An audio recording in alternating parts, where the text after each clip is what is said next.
The Dead Pair Podcast is brought to you by Elite Shotgun. They stand behind you. It is fueled by Fiocchi. Welcome to the Dead Pair Podcast. Coming in hot with everything you want to hear about sporting clays. Ben Hustway. Each short-blind person would have to fight 14 kangaroos. Let's get Anthony on the phone. You're making a big mistake, okay? Yeah. We're talking Gianna Santo tonight. Well, I have something, but I don't know how much everyone's going to like it. I was not ready for that. With your hosts, Jason Rambo. You just didn't want my wife to edit something else you did. And Sean Alley. Gotta keep it PG-13, man. Often imitated, but never duplicated. It's the Dead Pair Podcast. And now, it's showtime. Welcome back, everyone. What's up, Mr. Large and in Charge? Jason, just doing the do day by day. How have you survived the tropical storm down there in Florida, your first big one that you had to ride through? Tropical storm? Well, are you nuts? It's a full-blown hurricane, dude. Oh, okay, hurricane. And do you guys have any of the tornadoes out there that I was hearing about? That was more eastern Florida, southeast Florida. No, Helene, when it went by, it just kind of brushed us. Didn't get a whole lot. We were pretty fortunate. And then when Milton came through here last week, it wreaked havoc on the place. Now, I was lucky. No damage to the house, but we had a big mess to clean up with tree limbs and all that kind of stuff. And then we lost power for a few days, but power's back on. Kids are finally back in school. They gave them the whole week off, and then they didn't let them go back Monday because there was no gas at the gas stations. So people were having a hard time getting around. So it was a mess. So, but you know, hey, I'd rather deal with that than 10 foot of snow. So yep, well, that's what it is. At least it's getting better day by day. So hopefully with enough time, it'll get back to normal. Yep, that's for sure. Hey, Sean, you got a quick you got a quick tourney talk over there, right? I do. It's Tourney Talk. Brought to you by Score Chaser. All right, guys, just one update. This one's brand new. The 2025 Southeast Regional is now open. That's going to be at Backwoods Quail Club. That is September 29th through October 5th. Again, that is 2025. And speaking of tournaments, we have a big announcement to make here real quick before we get started on the show. I know there's been a lot of people that have groaned and mumbled and stuff about the $100 back to class at the Dead Pair Blast. So collectively, between Vero Beach and the Dead Pair, we've made a decision. We're going to knock that down to $50 back to class. So the 200 bird main is now $300 instead of $350. So we're trying to make it a little bit more affordable for everyone. And then all side events, the prelim, FITASC, super sporting, and the 5-stand, those are all $25 back to class. So a little less expensive. For those of you that have already signed up, if you've already paid in full, you'll get a refund. For those that have just paid a deposit, you're just not going to have as much to pay when you get there. So we want everybody to come and have a good time. And, I understand that a lot of people like the idea of the extra money back to class, but some people don't. Now, what they did do is they left all of the options in there. So if you want to play, Lewis class, or I think they have a high overall option. There was another one in there, Sean. I think they had high gun in class or something. It was an additional class option. So there's still some ways, if you want to gamble a little bit, there's still ways to do it for sure. But we wanted to make the shoot more affordable for everyone. I know we had a lot of people that were grumbling about that $100 back to class. We knocked it down to $50 back to class. So hope to see everyone there December 5th through the 8th. Get signed up. It's on Score Chaser at Vero Beach for the Dead Pair Blast. Well, if nothing else, Jason, we did try. I mean, it was something new, and we knew it hadn't been done before, but I guess the votes are in, and we had to do what we had to do to try to see if we can get more people involved, and we kind of listened, and hopefully this will fix it. Yeah, I hope so. I know it's still a little ways out yet. I know it's just now starting to get cold up there in Ohio, so maybe all you northerners up there will get signed up. I think I was one of those people that didn't really think about, shooting down in the south until it started getting cold. So maybe we'll capture some of that crowd. So, hey, anyway, moving on to the show. Tonight, we are going to have Mr. Scott Manspeaker from Atlas Traps, Mr. Chris Kuhlmann from STC, the Sportsman's Training Center in Kansas, and along with them, Mr. RAD Chad Roberts. Going to talk about STC tonight. It's a really, really cool club over in Kansas. They're an all Atlas facility, so it made sense to bring Scott Manspeaker in. I know they do the Atlas Cup over there. That's a pretty big event. I think Brandon Powell won that this year. He bragged about what a great event it was. So, but Sean, let's get these guys on and talk to them about it and see what they have to say. Sounds like a winner. Hey guys, Jason and I really love bringing this podcast to you week after week, but it does take a lot of time and a lot of resources to make it happen. And without these very special people, we couldn't do it on a week-by-week basis. Hey, Toby Tomplay, help these guys remember who they need to support. Yes, sir. They can support Fiocchi USA, Elite Shotguns, Vero Beach Clay Shooting Sports, Score Chaser, Odo Pro Technologies, Rhino Chokes, RE Ranger, Taconic Distillery, and Atlas Trap Company. All right, we got another big round table here tonight. Welcome to the show, Mr. Chris Kuhlmann from STC Training Centers. How are you, Chris? Good. How are you guys? Doing good. We also have Mr. Scott Manspeaker from Atlas Traps. What's up, Scott? Hey, gentlemen. How are you? Doing well, doing well. And then obviously a man that needs no introduction, Mr. RAD Chad Roberts. Chad, how we doing this evening? RAD Chad. Hey, guys. How are you? What's up, Chad? I'm doing good. Hey, Bubba. Hey, listen, guys, I want to dive right into this. Chris, tell us all about Sportsman's Training Center, or STC as we know it. Tell us all about STC. Where's it at? When did you guys get started? What do you have to offer everybody? Sure. So we are in Augusta, Kansas, which is just outside of Wichita, Kansas. The club has been there since the middle 80s. It used to be known as Lindbergh Sporting Clays. And I've got a couple other businesses, and I took my guys out there about 4 years ago on just kind of a fun day type of thing. And the previous owner seemed like he was ready to sell. And I had just kind of mentioned, hey, if you ever want to sell this place, give me a call, not knowing a darn thing about sporting clays. And he called 3 days later, and that's kind of the rest of the story. But in the last 4 years, we've taken it from a 200,000 target club to a couple million target club a year. We run 3 full-time courses, have a couple trap fields and elevated 5 stand and some practice areas, stuff like that. We're just always adding and changing. Awesome. So how many sporting courses do you have? We run 3 full-time. And then some of our larger events will add 1 or 1.5 more. So under normal operation, how many traps would you say you have on site? Yeah, typically right around 100. Sometimes it's, we've got 1 course full of sporting or super sporting. Gotcha. Okay. Well, Chris, I guess the $1 million question is, you guys run all Atlas traps at your facility, correct? We do. We sure do. So give us a little bit of background as to why you reached that decision and what made you go with Atlas. I think a lot of it was my mechanical background, to be honest. Kind of looked at all the different traps to offer, and they're very simple, and simple in the good ways, I guess I could say. And they're just feature packed. You can just do everything with them, and the support. I could tell just right off the bat. When I went and visited people's facilities, I could just tell that the support from the dealer or from the production would be excellent.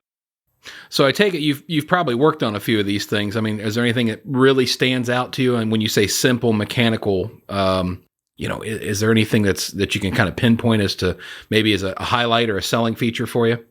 Yes and no, because I haven't really had to work on any of them. We're starting year 5. I can count spare parts that I've used on the palm of my hand. I mean, literally, that's the amount of parts we've used. And most of those were our fault. Mice have chewed a cord, or we've stepped on a receiver cord or something like that. Well, that's certainly good to hear. Sorry, Jason, didn't mean to interrupt you. No, you're fine. Scott, you held the Atlas Cup there at STC this year. How many additional traps did you have to bring in for that event? Chris, do you remember what we brought in? Was it 20? Yeah, I think this last year you brought around 20. This upcoming year, we're actually holding the state FITASC as well, and he's going to bring us about an additional 70 or so.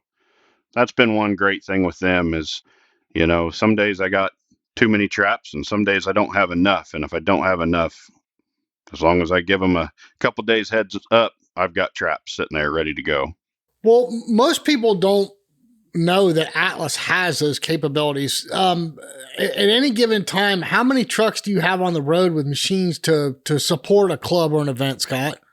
So we have one rig based out of Benton, out of our home office, and then with our partners, we have every given week of the year right at 100 machines on the ground. I know we've got, and that's not counting what we have in our rental fleet here. So with our partners, we do a lot with howl traps and tournament targets based out of San Antonio, and they I think they're running about between the two mid 50s on shoots per year. Wow! So we're doing state shoots with them, or fundraisers, or charity events, or just whatever. Right. So if somebody wanted to hold a big regional or U.S. Open, I mean, you guys could make it happen. You have the traps and you have the staff and the manpower. We do, and yes, and we do have the technicians and the staff that can bring it in, set everything up, man it or be the techs on scene, and then when it's over, load everything up and take it down. So with what we are putting in here at the home office, we're going to have 70 machines at all times here, in addition to what our partners have. So that'll be the base number.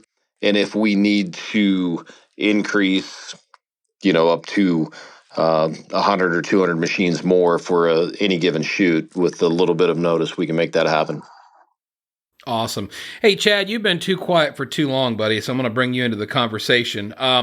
You regularly coach at STC, is that correct?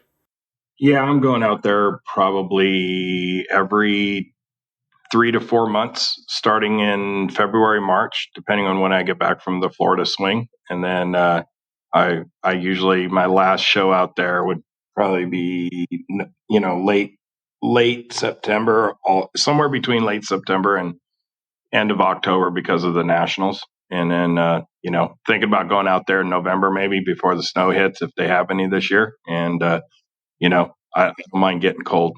Gotcha. Yeah. Well, and to my point, but also you travel and coach and teach around the country. Do you see any major differences between like a facility that runs all Atlas traps versus, a facility that uses other brands? We shoot everything on tour, so I love the support that some of these other companies give to the game, because if they didn't, we wouldn't have a game. So kudos to those guys. But, there's more than one company out there. So for me, yeah, there's a definite advantage. If I'm at a club that has Atlas traps and I'm, in an okay standing with the club owner, like, for example, like with Chris, I can go set the course however I want, or set those targets however I want in particular areas, just because I'm not seeing what I need to show the person, and or the person that's coming to me is looking for a very specific target. So, if you coach, anybody that coaches out there, time is money. So if I have to call the shop, have them come set a target all of a sudden, or if there's a problem, that takes time. We don't really do much as coaches. We just move on to the next station. For me, especially out at STC, I can go out and set a target outside of, spring tension, where I'd need to use a tool. I don't need to use a tool. I can kick it over, kick it back, kick it forward, do whatever I need to do, and actually set it back to what it was set before I got there, so Chris doesn't yell at me very quickly and be out of there. So that's been a godsend when I'm out there teaching. It's really nice to be able to just go set it, go turn around, run back, have the person shoot it and say, no, I want you to try this, and go set it again, and do all kinds of weird stuff. So for me, it's an advantage. So, obviously I shoot for Atlas, so I'm very biased. I like the simplicity of the machine and all that stuff, but realistically, it comes down to how they work and can they work consistently. And of course, most traps out there, if you have a good mechanic and a good club, the traps are going to work and they're going to be fine. But there is something special about an Atlas trap. They throw fast. They throw super straight. They got a lot of spin to them. You can throw some really crazy angles. I guess if there's a downfall to them, if there is one, is sometimes I can't get the spring tension low enough to throw a really dumb flopper. But outside of that, you just have to have the right spring on the trap. And I know that Scott and I and others that use the traps, we've played around with different spring tensions and springs to be able to do all that anyway. So sky's the limit. You can use whatever you want. But to be able to touch it yourself, that's a huge, huge advantage for me. And as I would think as a club owner, if I was setting targets, I know it doesn't take that long to use electric wrenches and stuff on certain different machines and stuff like that. But to be able to kick it over with your hands and tighten it and know it's not going to come loose, and I can drag my machines around the club in the back of my buggy all day long, and they're not going to move. So I love it.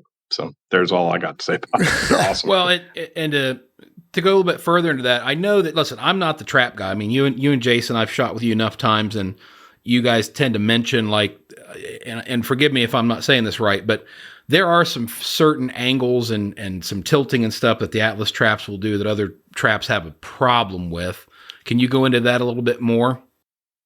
You want it, or you want me to take it, Jay?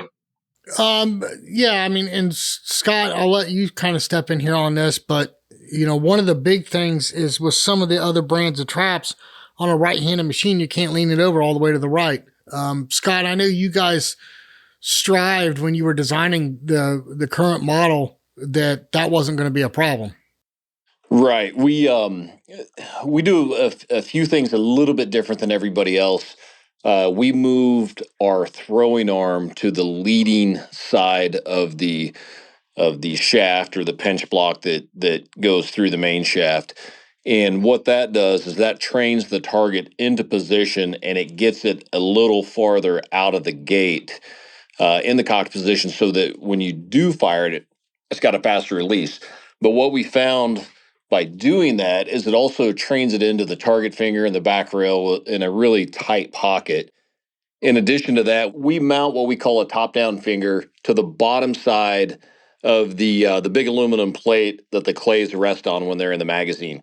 And what this does is, let's take a right-handed machine and let's lean it to the right. When that target feeds through the magazine and drops down on the launch plate, a lot of times it can bounce around a little bit. And without this top-down finger, it can bounce over what we call a target finger and fall out of the machine. Well, because we have this top-down finger in place, it physically cannot fit out of the machine. So it locks it into the pocket against the back rail, the throwing arm, the target finger, and the top-down finger. And so that also helps with the accuracy we see. So we're trapping the target in 4 spots before it throws.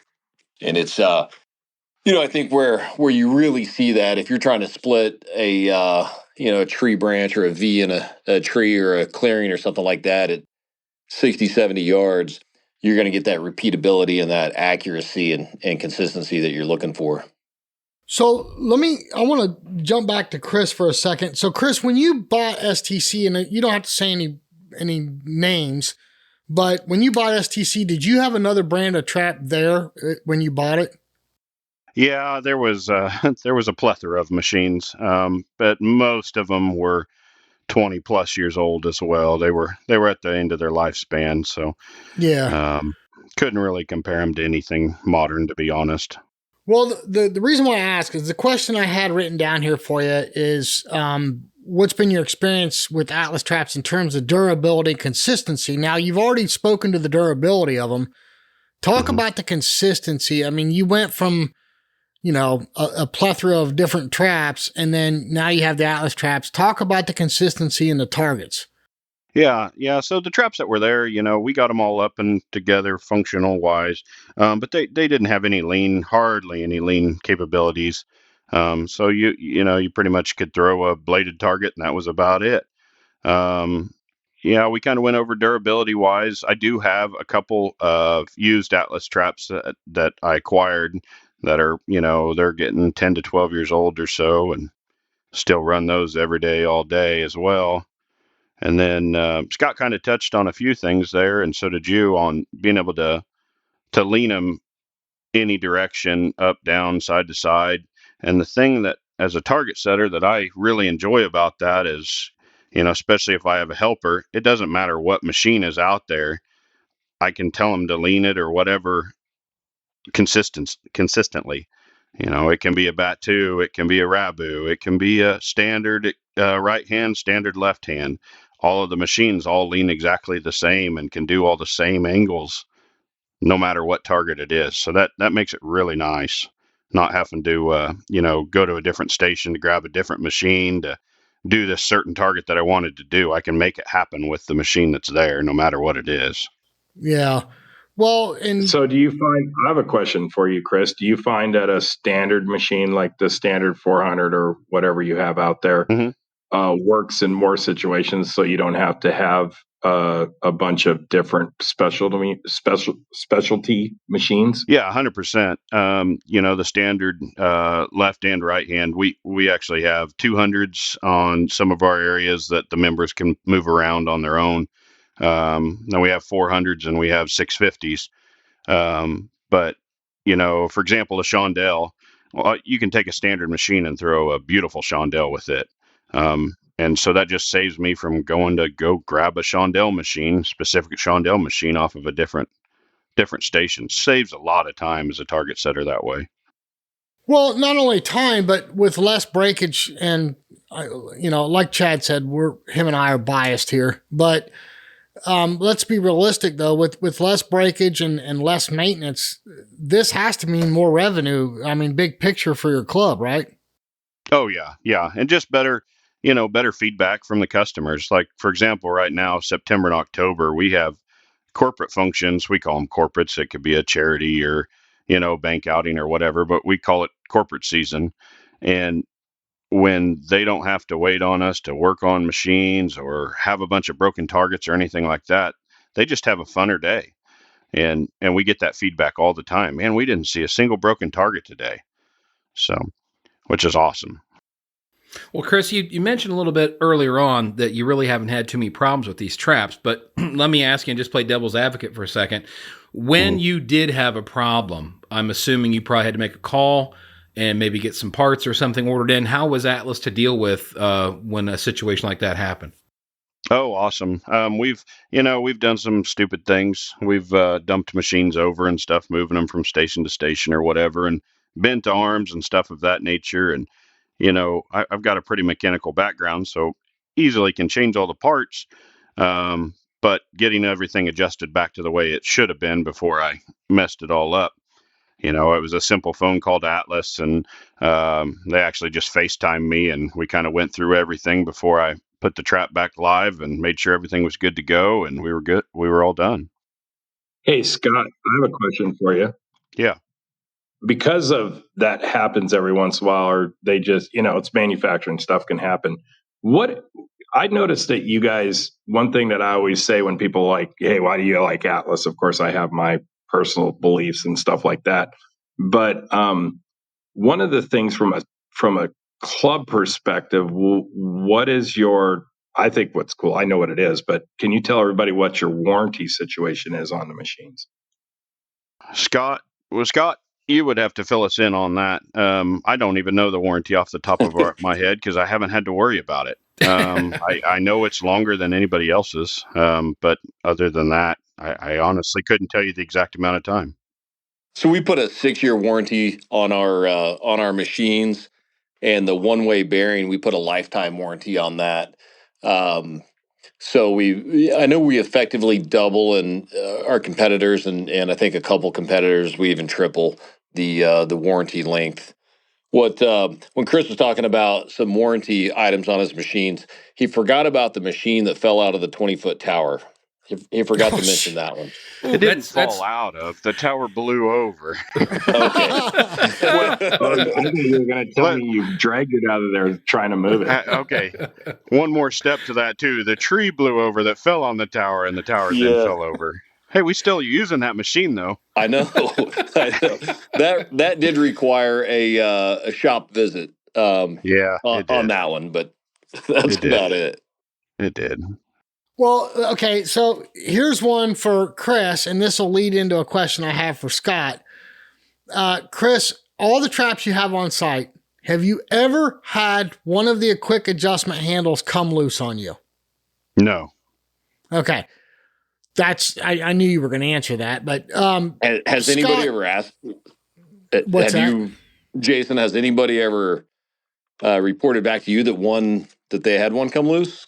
Nobody's ever reported it to me, but it's one of the things I hear from new customers. There's a major misconception about Atlas, as the rumor is that the adjustment handles come loose. But Scott, you and I and Chad and Chris, nothing could be further from the truth. Scott, can you kind of explain why that is? What is it in the design that they don't move? So when we were, and we're probably getting at 15 years ago now, when we completely revamped our commercial line, and when we did that, the handles were a big thing.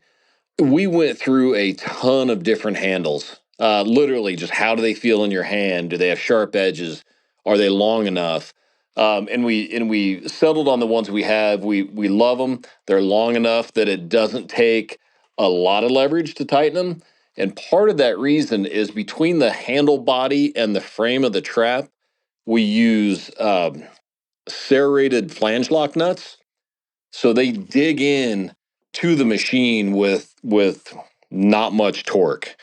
So you're not just turning a smooth handle against a powder coated steel frame, trapping it like that. It's actually got a serrated flange lock nut that's basically doing all the work.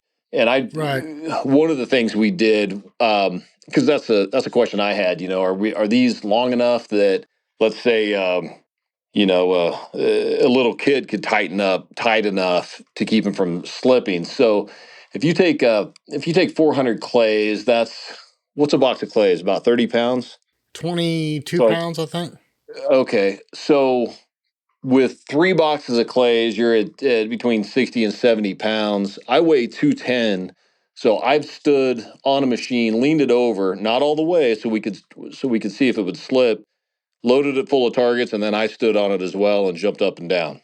Now, I don't think that's realistic that people are going to do that, but in our case, we wanted to test its capabilities and to make sure that we're getting enough leverage and torque on those. So I've never heard of any of them coming loose, not one time. And if they did, my phone would be the first to ring. Yeah. Well, yeah, mine too. I have inside intel, so I'm going to let you speak, Scott. Is there anything new coming from Atlas that you can announce, or are you kind of waiting to drop the ball on it? We've got some stuff that's on the drawing board. We've got some stuff that's been on the drawing board. So it's a couple things we're working on. We have something bigger that we're working on that is not ready to talk about yet. That's what I figured he was going to tease us. Well, we drive ourselves a little bit crazy in that we don't ever leave anything alone. So we're constantly trying to tweak something or make it better or make it live longer in the elements or make it easier to use. And so little bitty refinements happen. Well, not a lot, but we're trying to make them happen and using, the best components we can and things like that. So it's never, with us, it's never been, here's the product and that's it. Yeah. A lot of testing and research and development goes into that. And I can vouch for that 100% because, we're not very far away from their facility. And a lot of times we end up being a test bed on a new idea or new product or an improvement of something, and we put them through the ringer for them. So I have a question that kind of goes along with what you're talking about. So Scott, I've been with you guys for a long time, but I remember you've kind of gone through all the cool stuff about the trap. There's less pieces and parts, and so two things is, what's so special about your plate? I know that you coat that differently to make it smooth. Which plate? Or how it's designed and everything. And I know you talked about that before. And I think that's some of the things that goes along with durability and how the performance of the machine goes also. And it's little things like that kind of intrigue me. That's my first question. Sure. And then the second one is what goes all into your motherboard that you have on that Oh my on that God. trap. Hey, we're not making servers. Oh, you're not making servers. God. Well, what motherboard or mother box or whatever you want to call it. I think we should call it the mother box now. But the on-off switch box. I'm not that mechanically inclined. I'm a mechanic by trade, so I shouldn't lie about that. How about not electronically inclined? Yeah. Electronically inclined. I can make a phone work. But it's super simple, right? And it just works. Yeah. And, whether it's a motherboard, mother load, mother box, or circuit box or circuit board, I think you actually call it a circuit box is the actual name for it, right? No, we don't call it that either. So what do you call it then? What should I call it since I'm a dumb? Crickets. So the first part of your question is like the plate, and I think you're talking about our launch plate. That's nothing special to us. Yes, sir. All of us have to use a launch plate. We use a 304 stainless launch plate with a slick finish. So let's say 10 years down the line, it's not going to pit, rust. Or anything like that. You might get some asphalt pitch built up on it, which you could hit it with anything that cuts petroleum, and bring it back to that perfectly smooth finish. The plate that the clays sit on, on most of our machines, we use a T6 aluminum plate that we hard anodize. They don't need to be anodized. We just got a batch in one time that were scratched up, and so the laser cutter asked if they could anodize them so they didn't have to trash them or scrap them, and we did, and I loved how it looked, and so that's why they're anodized. They don't need to be. But to answer your question about the motherboard, I think you're talking about our control box, and in that control box, you might have been talking about a circuit board too. We don't use those either. We use a really simple electromechanical control box. Inside that control box, you've got a toggle switch. You've got a relay that you can find at any automotive store.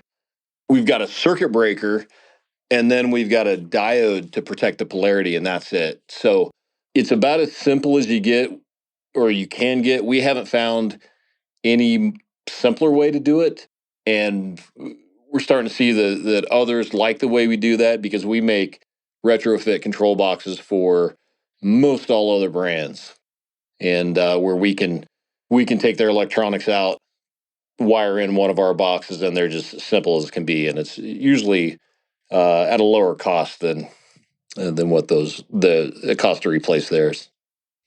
Hey, Chris, let me ask. Thanks for getting me on the straight line. So no mother load, no server farms, no motherboard. Server farms are good too. Yeah. Solar farms, server farms. Yeah. Mother box is going to be the one. I think we should put that on one of my bear pelts. Yeah. There you go.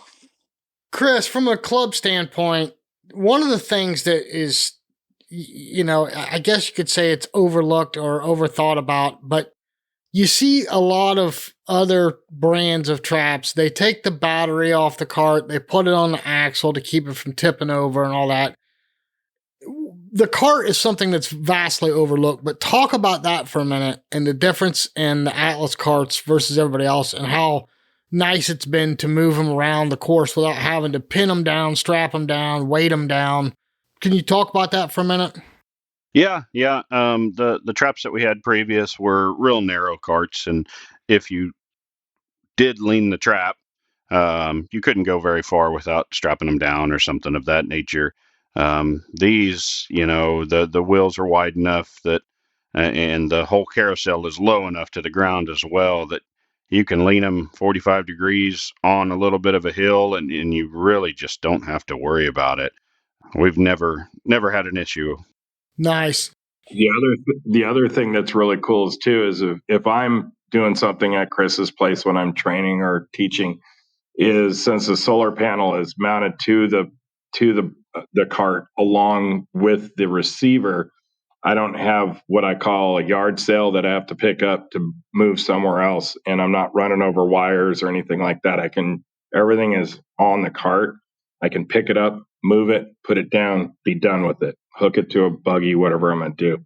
And to me, that 40 seconds of picking all that stuff up and making sure you don't get a wire caught in a wheel or anything is pretty important, because if that does happen, then you're looking at a possibly down machine for a day. Well, listen, here's something I want to ask you guys, and I just kind of thought about this. This might be a really good informative question to ask. I'm going to start with Chad first on this. You're a new shooter. You want to buy some traps. You want to put them in your backyard. You can only pick 2 traps, and you want to try to keep your budget as low as possible. In your opinion, what 2 traps would you go with and why? Out of the Atlas line, I would pick either. Yeah, of course. You got to pick Atlas, dang it. Right. That's an easy answer. But you know what? Honestly, I just picked 2 AT200s. Really? Simple as that. I wouldn't even mess around with anything else. You're going to 95% of the. Here's the deal, guys. You get those 2 machines, 2 Atlas 200s. If you want to spend some more money, you could, and you can get like a robot or whatever to move them around. But you get those 2 machines, you're going to throw about 95% of the targets you can see at any club. Anything that you don't have, that's why you need to get out of your house, get in your truck, and drive down to your local range and support them, because they will have the Batus and the middies and the 70s and the rabbits that you can shoot at, and go to the club. But for your day-to-day training, all day long, just a standard thrower, AT200. It's a commercial built style machine at a consumer level size, and it's super lightweight. Throw it back your truck, your car, whatever, and go to work. A lot of work. You can get it done with that trap. And Jason, I'll also ask you, what's your opinion? Do you agree with Chad, or would you go a little different route? I get this phone call every day. A guy wants to buy a trap, and he wants to buy a wobble trap. And then I talk to him a little bit, and I find out he's a competitive shooter. And I'm like, well, then you don't want a wobble trap. And he's like, okay, why? And I said, well, we don't shoot off of wobbles and sporting clays. The targets are consistent, or at least they're supposed to be. So for the money that you would spend on a wobble machine, you can almost get into 200s with carts and be able to throw your pairs. We're in sporting clays. We shoot everything in pairs. We're not trap or skeet where we're shooting a bunch of singles. And I've got customers that's what they shoot, and I sell them that kind of stuff, whatever they want. But I try to explain to them, it's like, look, if you're training for a tournament, if you're a competitive shooter and you want to train at home, then you want 2 200s. And the 200s are a commercial machine. They'll do everything that the big brother 400s and 500s will do. It's in a smaller, compact package. It's got the same warranty. It's got the same great components. It'll do all the extreme angles that the big ones will do. It's just in a smaller machine. The one thing I'll stress about that is the ability to have voice control, through the T8 or T4 or T6, whichever controller you want, the voice command on that, and the ability to throw report pairs. Truly, you can designate those 2 traps. You call pull, it throws the first one. When it hears the report of the gun, it throws the second one. And people don't realize that we have that capability. And some of my best training, and Sean, you've seen it yourself. You've came out to my house and seen my 5-stand. Oh, yeah. You've seen how I train. And the ability to be there by yourself without having to have somebody to pull targets for you or work off of a delay or anything like that, and really hone in on what it is that you're training on, whether it's a certain move or mount or whatever, that ability to do that on your own is invaluable. And it's some of the best training I've had. And I tell people that, and I sell them the 2 traps, the 200s with a T8 controller where they can expand into it. And they call me and they thank me. It's like, oh I cannot believe how awesome these traps are. Thank you so much. I mean, I don't have breakage. I don't have problems. I can go out and train all day long. The only problem I have is my wife's ticked off because I keep spending all my money on clay targets and shooting. So, I mean, it really is. And Chris, let me ask you about that. Now, you have a 5-stand at your club, right? Yeah, we have a couple different setups. So when you get the competitors that come out and shoot, do you see a lot of guys that don't have a lot of time? They just go straight to the 5-stand and train? We kind of got 2 different sets of people. So we have actually a members 5-stand is what we call it. And typically we have 8 to 10 machines on it. And we run mainly 200s on that just because the members, we kind of have taught them how to use the machines and everything, and they can move them around and make their own target that way. Yeah.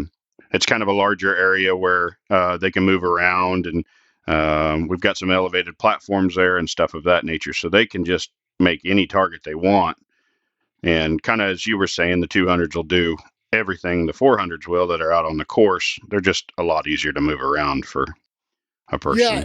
And do you guys, so do you offer your customers any kind of voice command, whether it's the T8 or the MT4300, or which controllers do you offer them? Do you have voice command? Yeah, we do.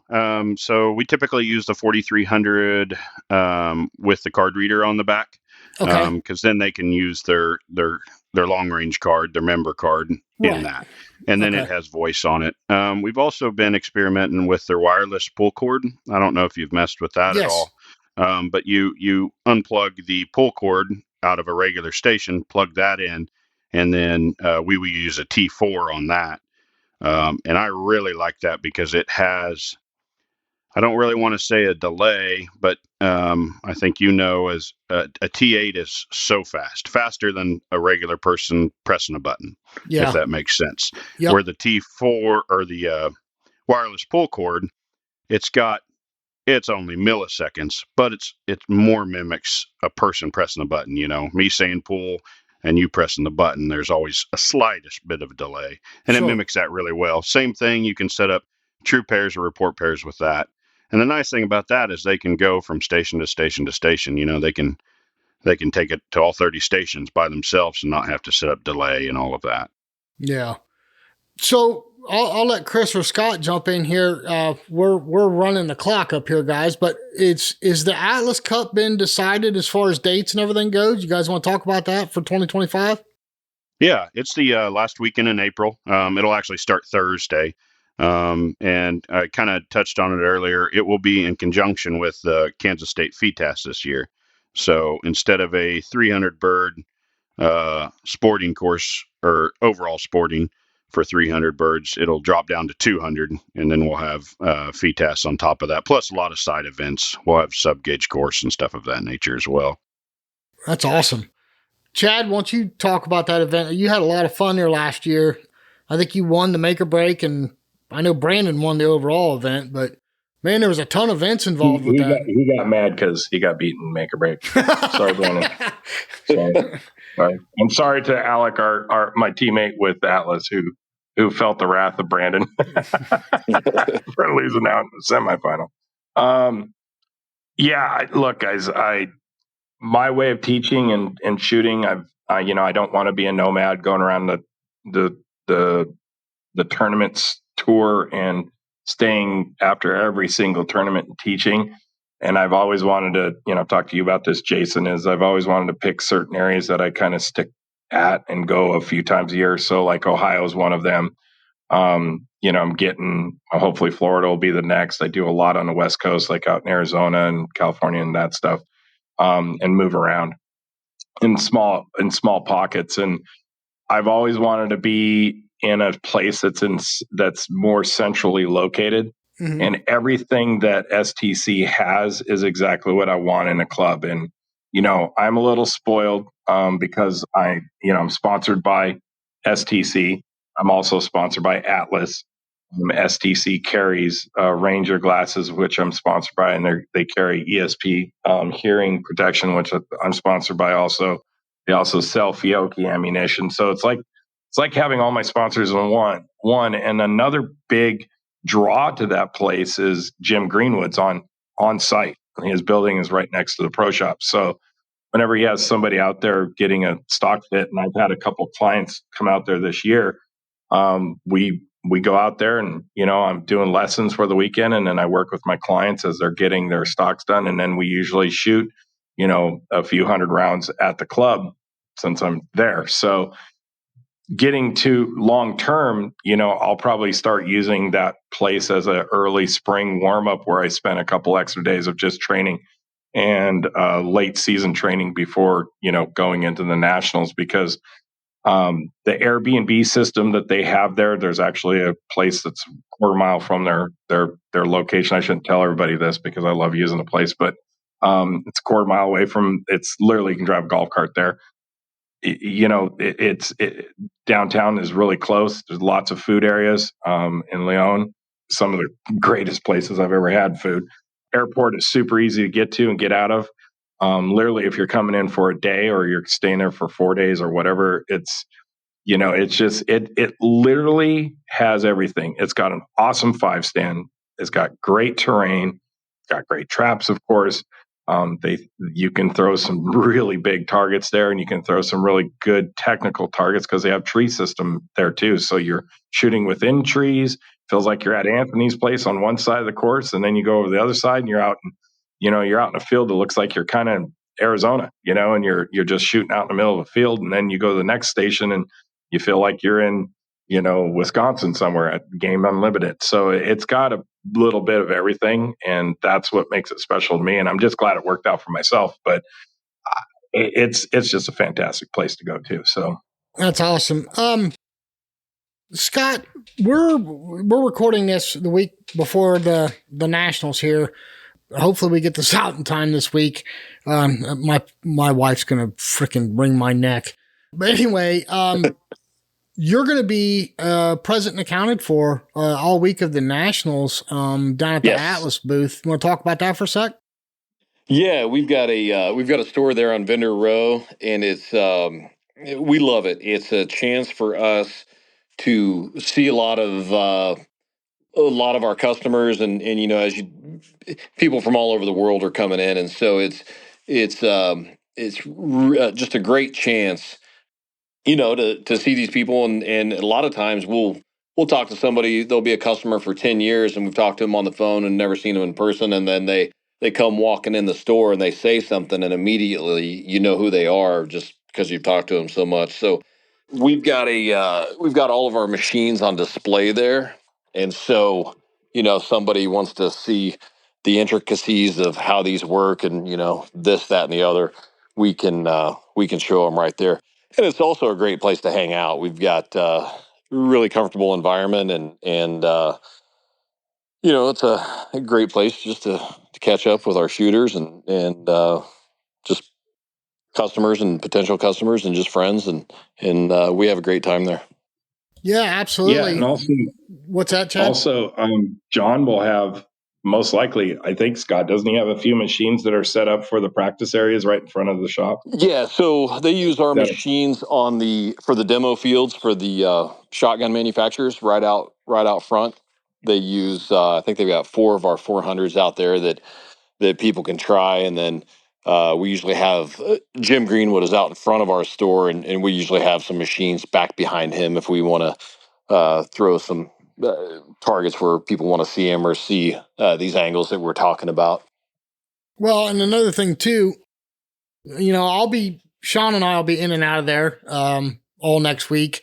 But another thing too, Scott, is if somebody wants to come down and you want to demonstrate to them what we're talking about with the ability to lean a right-handed trap all the way to the right knob, right? You can show them that, right? You can show them pieces, parts they're talking about. They can put their hands on it. They can adjust the trap right there in the showroom themselves and see what it's all about. So, and we can go out front and throw those presentations as well. Yeah. Yeah. You can set up a big Shondell real quick. So, well, this has been awesome, guys. Chris, any last thoughts, buddy? Anything you want to tell us about any events or anything coming up? We're kind of just wrapping up the season. We still got a few registereds. And then, one thing I would like to say is just kind of thanks to everybody in this industry. Even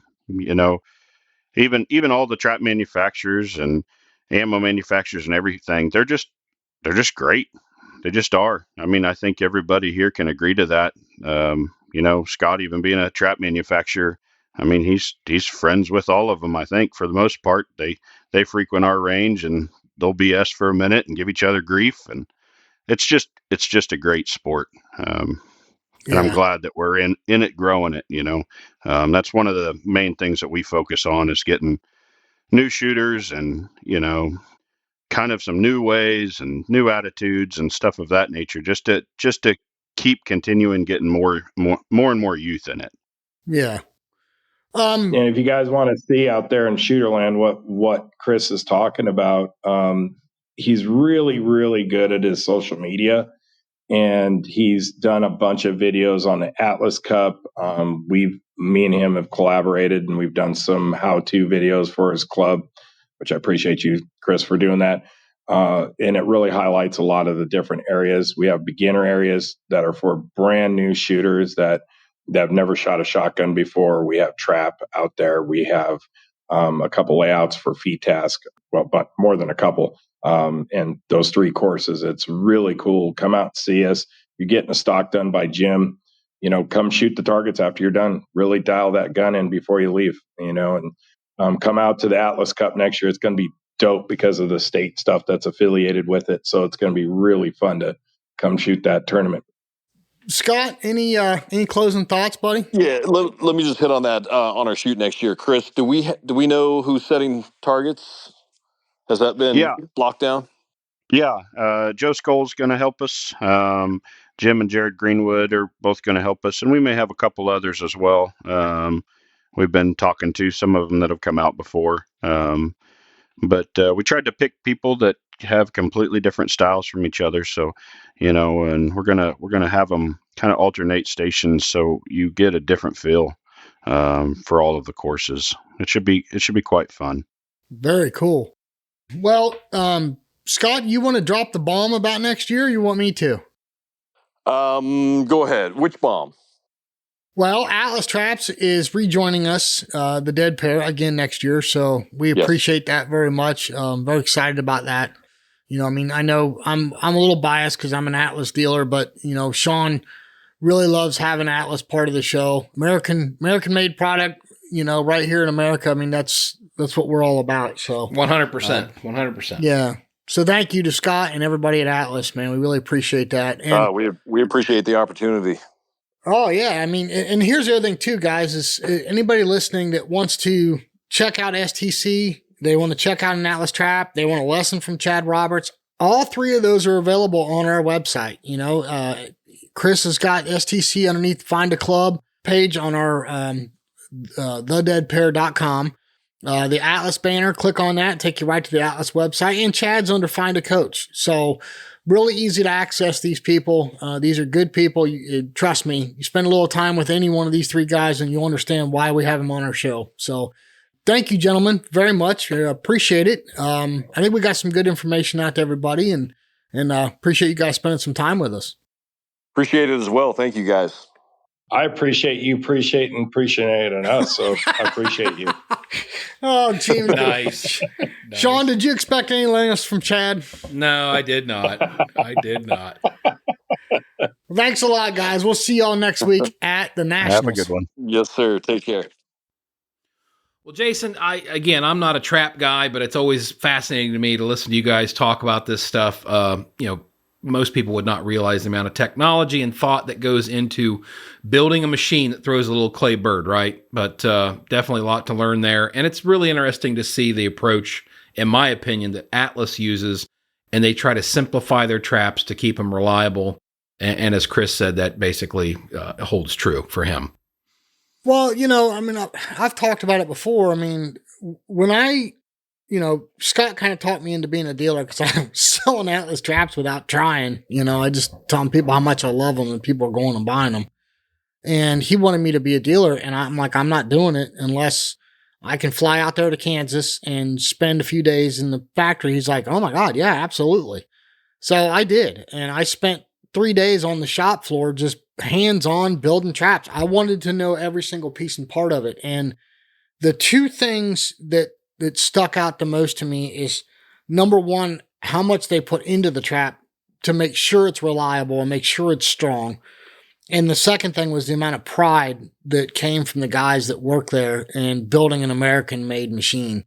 You know, every single unit goes out the back door, literally outside, and is tested. I don't mean with 1 or 2 targets. I mean, like, let's put 40, 50 targets in the carousel and run this thing. And we want to make sure the targets are consistent and they fly consistent and everything's feeding and loading and throwing right. You know, I mean, there's a lot that goes into it. And those guys are very good at what they do. And they've produced an awesome machine. They really have. And I was sold right then and there. I was like, yep, I want to sell this, you know, because look, Sean, you've known me for 30 plus years. I'm not a salesman. No. You know, I've said it 100 times. If I had to sell cars, my family would be in a dryer box under a bridge somewhere. Right. But it's easy to sell something that you love and that you believe in. Right. Yeah, so, no, absolutely. And I think it speaks volumes for, you know, Scott and his company that you feel that way as a visitor going in and that you were able to witness that. And, you know, I've talked to numerous people that have bought Atlas traps and they've all been very, very happy with it.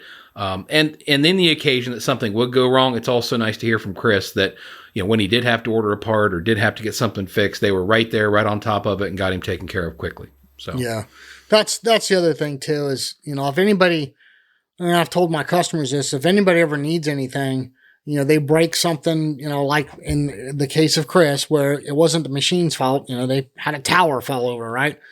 If you need something, the nice thing about it being manufactured right here is I can have something overnighted from Kansas, you know, and I can have it the next day. So if I don't already have it. So I don't know. I mean, they're awesome machines, but it was really cool to have Chris on and talk about STC. You know, I am dying to get out there and shoot that club. I've heard so many good things about it, and especially the Atlas Cup, you know. No, just keep adding to our bucket list. Oh man, it's not a bucket list anymore, Sean. It's a barrel list. Barrel. Gotcha. Yeah.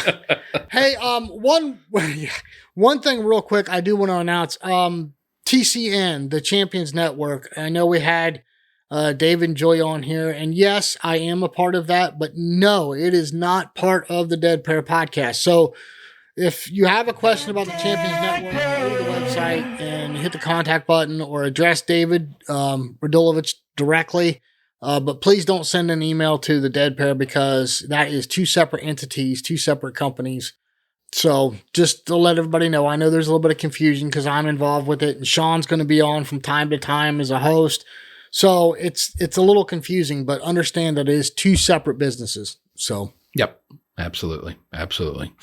Well, Jason, I think we've definitely given Atlas some coverage here and hopefully educated a few people out to why they make such great products and why they should consider them when they're looking for their next trap. So that's right. I think we are off to Nationals next week, my friend. Yep, Nationals next week. No podcast, guys. We'll be down there working hard, trying to bring new content to you, talking to some people, and getting some stuff lined up for new shows when we get back. And definitely looking forward to spending some time in San Antonio. And we have something special that's coming after the Nationals for everybody, and I think everybody's going to like this. Don't want to say too much, but there's going to be a couple special podcasts, and we're also going to do a special Scoops episode the week after the podcast. So make sure you guys tune in for that. In the meantime, Sean Alley, what's our message to everybody every week? Take somebody new shooting, get them out there with a gun in their hand, and just let them experience this sport, have fun, let them break their first clay, and then from then on out, it's their own problem, right? Well, or as the emails we get is we've created their financial problem, right? So yes. We understand it can be expensive, but man, what a great wholesome sport with such good people in it. It's worth every penny of it. It really is. So, yes, indeed. Sean Alley, until not next week, the week after, my friend. Yeah, 2 weeks from now, we'll wait patiently to see you back here on the Dead Pair Podcast. We'll see you next time on the Dead Pair Podcast. The Dead Bear Podcast is brought to you by Elite Shotguns and Vero Beach Clay Shooting Sports and is fueled by Fiocchi USA. The Dead Bear theme song was written, arranged, and produced by Toby Tomplay. Big thanks to the following sponsors: RE Ranger, Odo Pro Technologies, Rhino Chokes, Score Chaser, Taconic Distillery, and Atlas Trap Company.